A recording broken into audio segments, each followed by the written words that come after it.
Hey guys, and welcome back to Covenant Canon. With the fall of the Covenant Empire, countless factions have rose amongst its ruins to lay claim to its mantle. But which of them can truly be called the Covenant? As Zeph Troll once famously said, 100 warlords claim they rule the Covenant, but each of them leads only a small faction.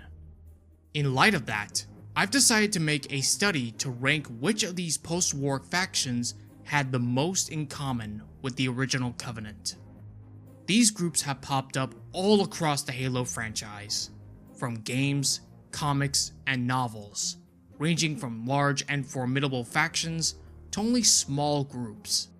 But for the purposes of this video, we'll be comparing their structures, leaderships, and ideologies and compare them to that of the old Empire. But first, let's discuss the original Covenant. The Old Covenant first began as an alliance between the Sanshayum and Sangheili, nearly 3,000 years before the events of the Halo games. The alliance was founded following the signing of the Writ of Union and the conclusion of the War of Beginnings, the first contact war between the Sanshayum and Sangheili. Under the Writ, the Sanshayum prophets became the religious and scientific leaders of the Covenant, whereas the martial Sangheili elites were put in charge of its military. Throughout the millennia, the Covenant incorporated dozens of species into their hegemony, from the small and diminutive Ungoi to the imposing Juro-Hanai.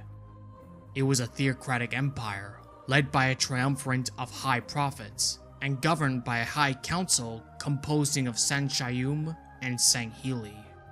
In their theology, the prophets promised that the 7 Halo rings were a gateway to the Great Journey, a pathway to godhood.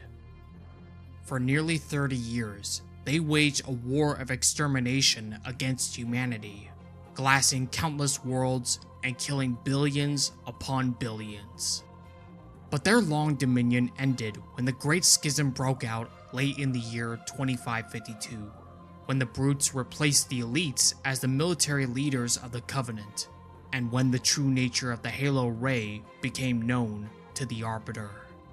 The Sangheili thus broke off from the Covenant and allied themselves with the UNSC, and together they fought side by side during the Battle of the Ark, wherein the High Prophet of Truth was killed by the hands of Thel 'Vadam, thus writing an end to the long history of the Covenant Empire. Now that we've covered the original Covenant, let's take a look at the Covenant Remnants that came after. In the years following the collapse of the old hegemony, many Remnant groups have risen and fallen, each with their own unique creeds and traditions.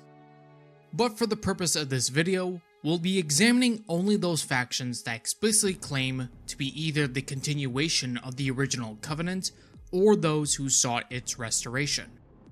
Across the post-war era, 5 such groups have called themselves the Covenant, under their own unique leaders. The forces under Merk, Mdama, Sali Nyon, and Das Basvad respectively, along with the mysterious Order of Restoration. In this video, I'll be ranking each of these factions on the following categories: leaderships, ideologies, structures, and power bases, and comparing all of these with the original Covenant. Without further ado, let's begin. First up is Merk Covenant faction. They made only one appearance in the mobile game Spartan Assault. The faction began almost immediately after the end of the Human Covenant War, and they besieged the human colony of Dratheus 5 to acquire a moon-sized Forerunner weapon that can make and unmake planets. They were led by Merk, a gold-armored radical Sangheili zealot, and had a standard complement of elites, grunts, jackals, drones, and even brutes. They had a fleet that comprised of at least 5 cruisers and 4 assault carriers. Unfortunately, Vol was assassinated by Sarah Palmer during the battle, whereupon his faction fell apart soon thereafter, even as Dratheus 5 became destabilized. With that brief examination, let's do a comparison. Now, one criteria they are seriously lacking is leadership. With Merk as the head of this faction, it strikes a complete contrast from the original Covenant, where the prophets led the Empire. Though as an elite, he does fall in line with the traditional military structure of the original Covenant. Speaking of which, his military structure appears almost identical to the original Covenant's, with the Lekgolo as a notable exception. As for ideology, however, sadly, we don't really know what their beliefs were, though it could very well be that they retained the old Covenant belief in the Great Journey.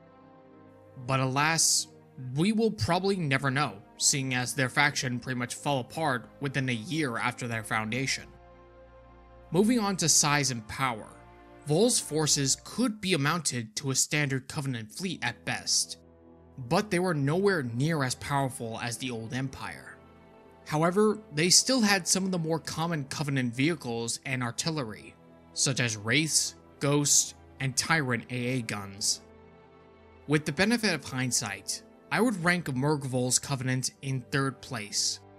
What they lacked in leadership and ideology, they made up for in structure of their fleets and ground forces. Next is Mdama's Covenant, the most prominent faction in the post-war era. They were the primary Covenant faction in both Halo 4 and Halo 5 respectively. Their leader, Mdama, forged the faction on the remote planet of Heshadoros after hearing of his wife's death at the outbreak of the Blooding Years.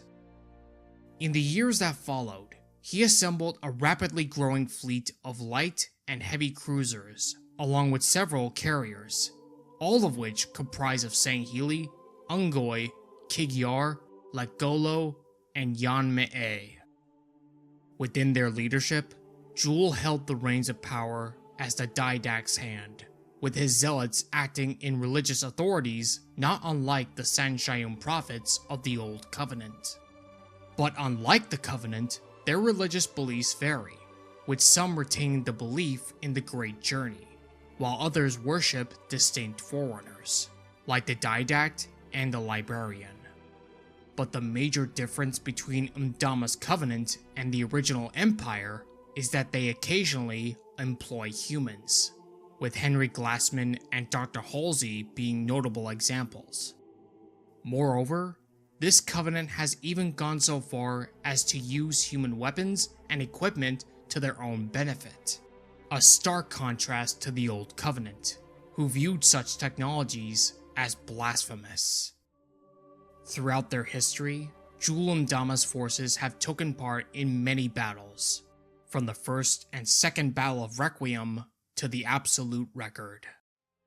However, following Mdama's death at Kamchatka, his forces soon fell into disorder, and were finally defeated by the Swords of Sanghelios at their final stronghold of Sunayon. With that, let's do our comparison. Like Merk, Mdama is the sole head of his faction, and yet, he differentiates himself by also being a cultist leader, a self-styled prophet anointed by the Didact. As said, his covenant has differing theological views, with only a few retaining the belief in the journey. In fact, they never once attempted to light the halos, even when they assaulted Installation 03. Not once, but twice. That said, Mdama's forces were the most powerful Covenant faction throughout the post-war era. They commanded almost every species in the Covenant Empire, with only the Jerohanai as an exception. They also had the strength of the Prometheans for a time, until they eventually broke away. Yet despite all their strength, they still had to scavenge off from ruins and debris fields, a far cry from what the original Covenant could boast. But as previously stated, the biggest difference in Mdama's Covenant is their willingness to work with humans. There have been moments where Catherine Halsey in particular seems to act like a partner and advisor more than a prisoner. And again, his Covenant is willing to use human technology for their own ends. So in short, while Mdama's Covenant was the most powerful and had the most of the Empire's former races, it had very little similarities from the original Covenant, both in terms of leadership, theology, and in terms of their willingness to work with humans. So I have no choice but to place Mdama's Covenant at the bottom of the list. With that, let's discuss his rival, Sali Nyon. Nyon was an accomplished commander in the original Covenant and was one of Jewel Mdama's top elite zealots. But after Mdama destroyed Requiem, he began to plot a rebellion against him, proclaiming himself as the true hand. This came to a head during Jewel's hunt for the Janus Key, clashing his rebels with Mdama's loyalists. Alas, it failed, and Sali was captured and tortured aboard the carrier Breath of Annihilation. Months later, he was rescued by a Sangheili mercenary in Oni's employ, using the malcontent Sangheili to rally like-minded elites to stage a mutiny aboard the ship. The plan worked, and so Nyon's Covenant was born anew. While Mdama's Covenant crumbled under its own weight, Sali Nyon amassed a sizable force on the fortress world of Opoxakan, with more than 100 ships under his command. Cruisers, destroyers, assault carriers, and all other ships comprise this massive fleet. During the reign of the Created, the True Hand formed an alliance with High Lord Dovonesto. There he swore an oath of allegiance to the Order of Restoration, united under the cause of restoring the Old Covenant as it was before the Great Schism. But it was not to be, for during the Battle of Boundary, Sali Nyon was cut down by the banished war chief Severin. What remained of his forces were incorporated into the Order of Restoration, with Dovonesto seizing control of the Breath of Annihilation for his own. And now, after that summary, let's break down Nyon's forces. In terms of leadership, it's pretty much the same thing with Mdama and Vol. Sali Nyon is the acting head of the faction, even taking the Hand of the Didact title for himself, suggesting that they also had a similar religious rift as Mdama's Covenant.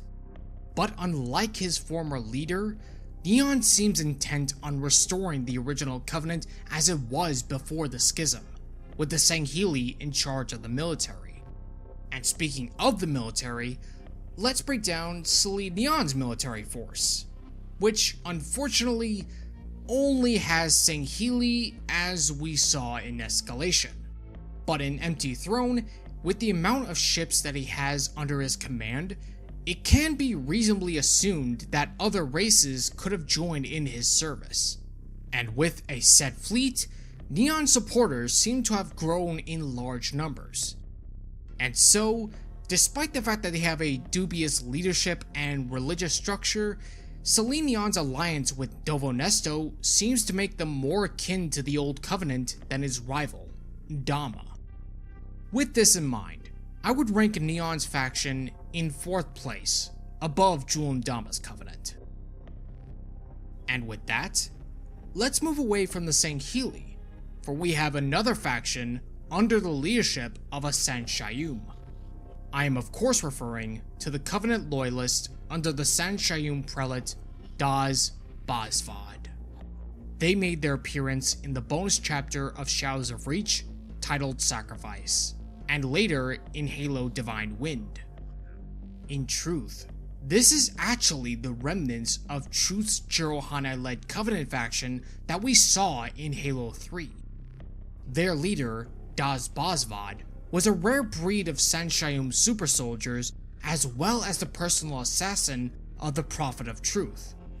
When Truth arrived at the Ark aboard the Dreadnought, he left Bazvad in command of the ship with a small army of Covenant loyalists. And for 8 years, he and his Covenant forces housed themselves within this dormant key ship. That is until a banished raiding party poked the Hornet's nest and stole Swift-based crystals housed within the ship.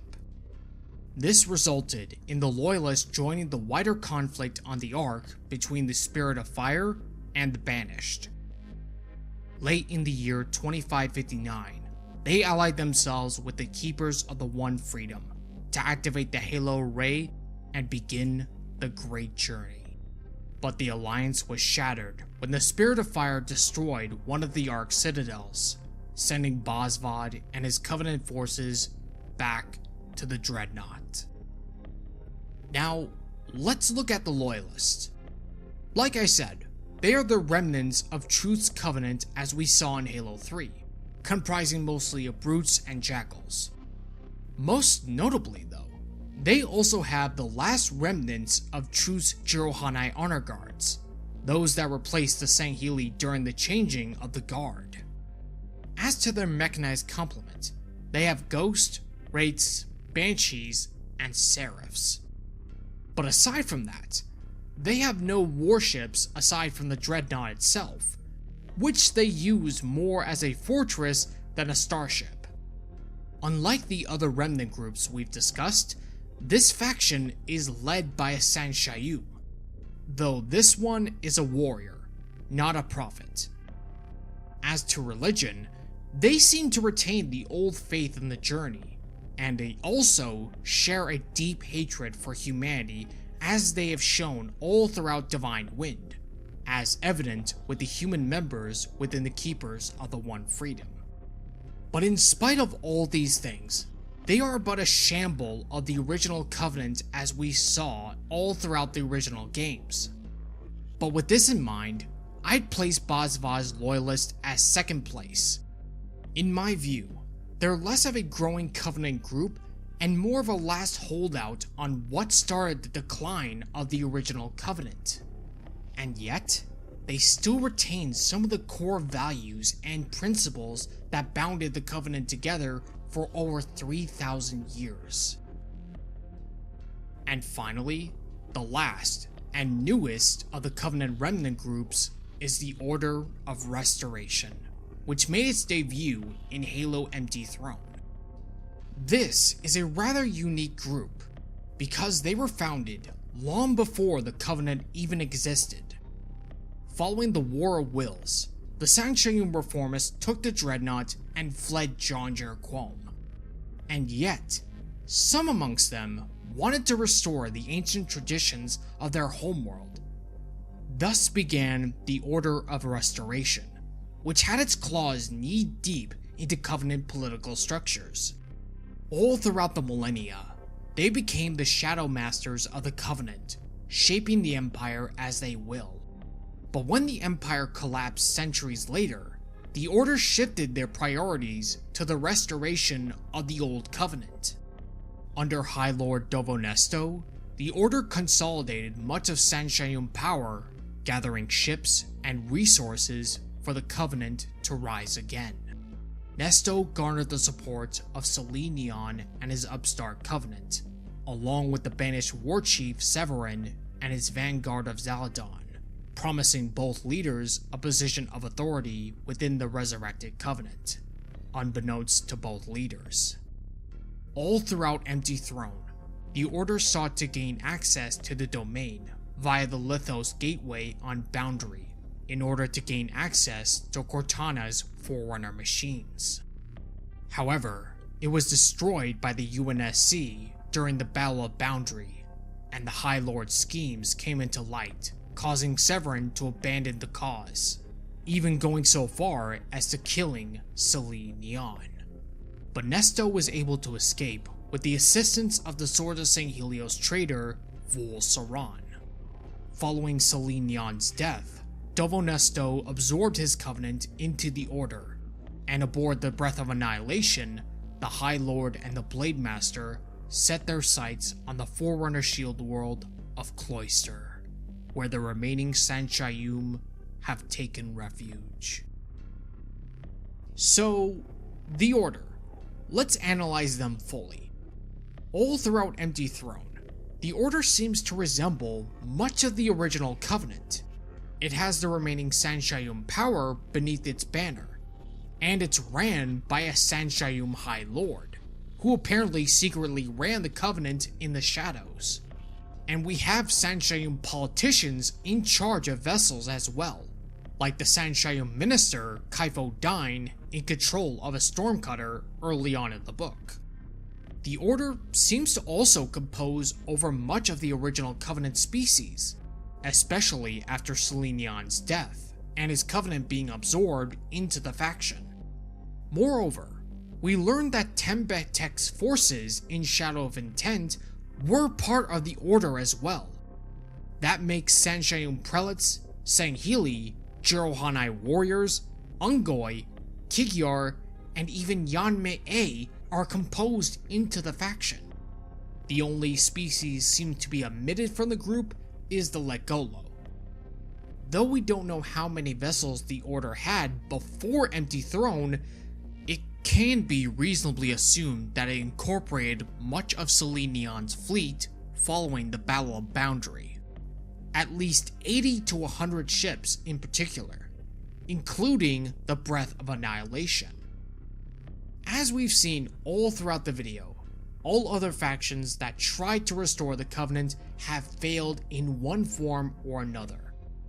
But in this case, Dovonesto seems to have a fairly good chance of restoring the Covenant, for he has the tactical mind and the connections to back it up. As we saw, he brought a Covenant warlord and a banished warchief together, and it's said that he is making strides in uniting the other Covenant Remnant groups under the Order of Restoration. So if he can do that, there's a fair good chance that the Covenant could rise again. It should also be worth noting that Dovonesto is, apparently, older than the Covenant itself, being present at its founding 3,000 years ago, so he has the knowledge to back up his own plans of reviving the Empire. In short, the Order of Restoration makes it to the top of this list. It really has the potential to bring back the Covenant at this rate, and here's hoping that they make a greater impact in the Halo franchise moving forward. But what do you guys think? Which post-war Covenant faction do you believe resembles the original Covenant? Let me know in the comments below. If you guys enjoyed this video, be sure to like and subscribe for more. But until next time, may the light of the rings guide your path. Victory to Clan and Kin, Covenant fans. Covenant Canon, out.